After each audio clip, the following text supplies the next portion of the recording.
Halo, kembali lagi di channel YouTube Tori Cetara Super Mega Bintang. Seperti biasa di video kali ini gue ingin menjelaskan lagi nih tentang sejarah Korea.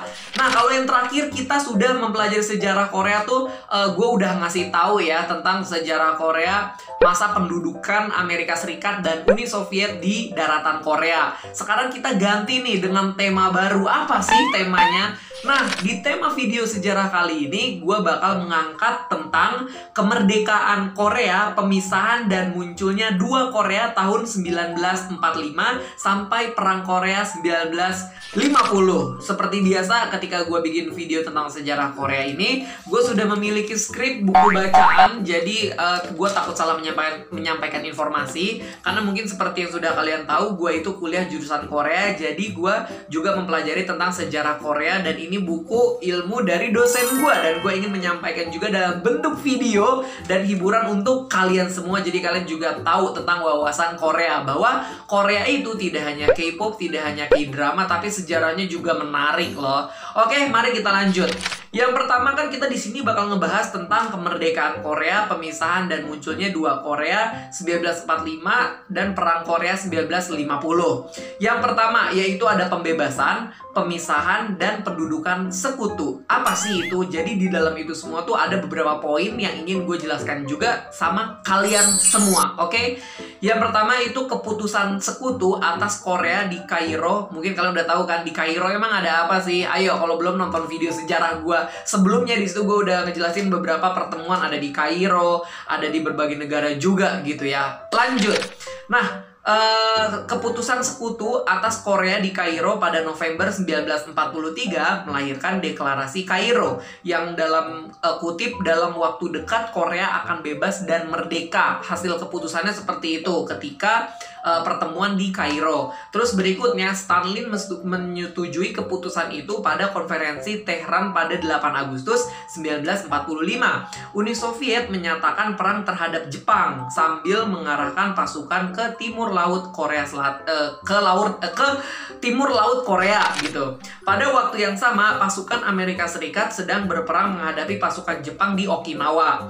Amerika Serikat khawatir nih akan pasukan Uni Soviet akan menduduki seluruh semenanjung Korea dalam waktu dekat. Nah, Amerika Serikat menawarkan usaha ke Uni Soviet pada akhir Agustus untuk membagi Korea menjadi dua wilayah, di bagian atas utara dan di bagian bawah selatan, yang kita kenal sebagai garis paralel 38. Nah, Soviet menguasai sebelah utara di bagian atas dan Amerika Serikat menguasai di bagian selatan, yaitu di bagian bawah. Stalin dengan cepat menyetujui rencana pemisahan itu. Nah, terus Kaisar Jepang mengumumkan kekaisarannya atas sekutu. Gubernur Jenderal Abe Nobuyuki menjalin kerjasama dengan Yoon Hyung untuk membentuk sebuah organisasi politik Korea untuk menjaga kestabilan setelah penyerahan Jepang atas sekutu. Nah, Yu ini membentuk organisasi Preparation of National Reconstruction atau CPNR, dan cabangnya dengan cepat terbentuk di seluruh penjuru daratan Korea. Lanjut, sementara Satuan Pengamanan CPNR yang tadi juga didirikan untuk memelihara kondisi pada saat itu. Sebagian besar pemimpin nasionalis, banyak diantaranya mereka dibebaskan dari penjara menjadi bingung karena pada saat itu mereka mengetahui keputusan diambil sekutu. Kenapa kok tiba-tiba Korea dibagi menjadi dua atas Korea Selatan dan Korea Utara? Karena kan para pemimpin nasional Korea pada saat itu mereka nggak tahu karena lagi di penjara. Ternyata hasil keputusannya seperti itu dan dibagi dua zona zona pendudukan militer. Terus berikutnya kemudian mereka dengan segera memutuskan mendirikan pemerintahan Korea sebelum kedatangan tentara Amerika Serikat pada 6 September tahun 1945 dengan nama People's Republic of Korea. Nah, menunjuk Syngman Rhee sebagai presidennya dan Yoon Hyung sebagai wakilnya. Mungkin kalau kalian ada yang belum tahu siapa sih itu Syngman Rhee, ayo coba lihat lagi video sejarah gue yang sebelumnya, pertama kali itu tentang pendirian Korea gitu ya. Jadi mungkin kalian tahu siapa sih itu Syngman Rhee. Oke. Nah, terus Berikutnya nih, dengan tindakan ini pemerintah Republik Rakyat Korea menggantikan CPNR yang tadi dibilang People Republic of Korea, itu menggantikan dari CPNR yang tadi. Nah, unit-unit keamanan yang ada menjadi unit kepolisian 27 poin rencana kerja termasuk buruh dan reformasi agraria disetujui pada saat itu. Nah, terus yang berikutnya nih, yang poin nomor 2, tadi kan yang pertama. Yang berikutnya adalah pendudukan Soviet atas Korea Utara. Pasukan Soviet dari tentara telah menduduki seluruh garis paralel 38 hingga 15 Agustus tahun 45. Sebanyak 300 komunis Korea yang dilatih di Uni Soviet tiba di bawah kepemimpinan Kim Il-sung. Otoritas pendudukan Soviet mengakui legitimasi pemerintahan People Republic dan Komite Rakyat Korea Utara yang berfungsi sebagai pemerintahan regional pada saat itu. Nah, kemudian pemimpin Korea Utara tanpa pemerintahan militernya sendiri. Terus yang berikutnya itu kan yang poin yang tadi yang kedua kan pendudukan Soviet atas Korea Utara. Nah, sekarang pendudukan Amerika Serikat atas Korea Selatan. Pada 6 September sebuah pasukan Soviet menginvasi Korea. Waktu itu mungkin kalian tahu perang Korea, nanti kita bakal jelasin ya.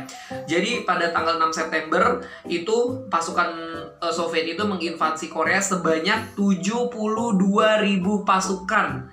Tiba di Seoul, Korea Selatan di bawah komando Letjen John R. Hodge. Mereka ingin melakukan menginvasi Korea seluruhnya, bahwa daratan Korea itu punya Korea Utara atau negara komunis gitu ya. Terus berikutnya, otoritas pasukan Amerika Serikat serah terima dari Gubernur Jenderal Jepang melucuti tentara Jepang pada saat itu dan mulai repatriasi orang-orang Korea yang tinggal di Jepang. Nah, Amerika Serikat tidak mengakui legitimasi Republik Rakyat Korea dan pemerintahannya, dan setelah membatalkannya mereka mendirikan pemerintahan militer Amerika Serikat di Korea yang disebut Usamgi. Terus melatih kembali sejumlah ofisir Jepang dan mempekerjakan kembali mereka dan menempatkan Korea Selatan di bawah pemerintahan militer Amerika Serikat. Akhirnya banyak rakyat Korea yang kecewa dan pada akhirnya menentang militer Amerika Serikat ini untuk meredakan keadaan. Jenderal Hodge mendirikan Dewan Penasihat Korea yang dipimpin oleh Sing Mantri di Korea Selatan. Nah, sementara itu para pemimpin nasionalis Korea kembali ke Korea Selatan dari Amerika Serikat, Cina, dan kelompok pengungsi lainnya masuk ke selatan dari utara melewati garis 38 itu. Nah, terus yang berikutnya nih, ada poin perjanjian Moskow dan dampaknya seperti apa. Sekutu yang menyelenggarakan pertemuan di Moskow pada Desember 1945 juga menyinggung masalah Korea ini. Terjadi konflik antara utara dan selatan ya.